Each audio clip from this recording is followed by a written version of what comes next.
Flu is not an exclusive disease for poultry, but can also infect cows, which have seen an uptick in cases recently. Yeah, holy Holstein. Hometown meteorologist Jordan Scheifler went to find out how it impacts both the herds and dairymen in this week's Salute to Idaho Agriculture.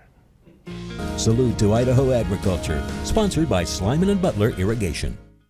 Our biggest impact for our dairymen is going to be the economic loss. Recently, a new strain of the bird flu, genotype D1.1, has been detected in the dairy cow population in Nevada.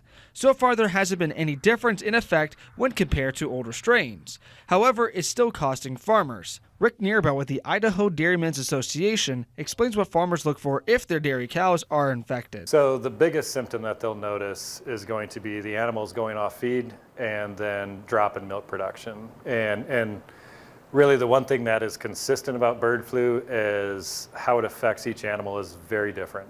But despite the varying symptoms, when these cows get sick, it still hits farmers where it hurts, in their wallet. For the dairy producers, again, you're looking at about a 10 to 20% drop in milk production, and that lasts for 2 to 4 weeks is what we saw most common in May and June.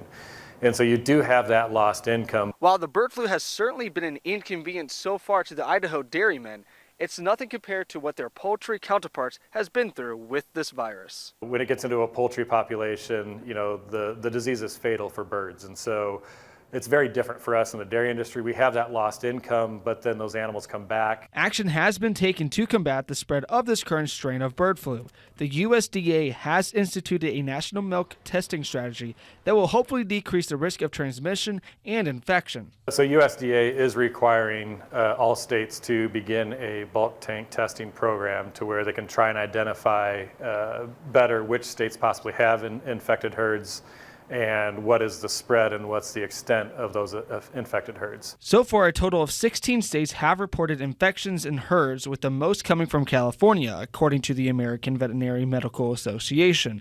That has prompted California to issue a state of emergency as well as ban and recall raw milk, which has the risk of carrying the virus. That's why the Idaho Dairymen's Association backs processed milk. Pasteurization kills and inactivates the virus. So when you're consuming your dairy products, as long as they're pasteurized, you know you have no risk of having the virus passed on to you as a consumer.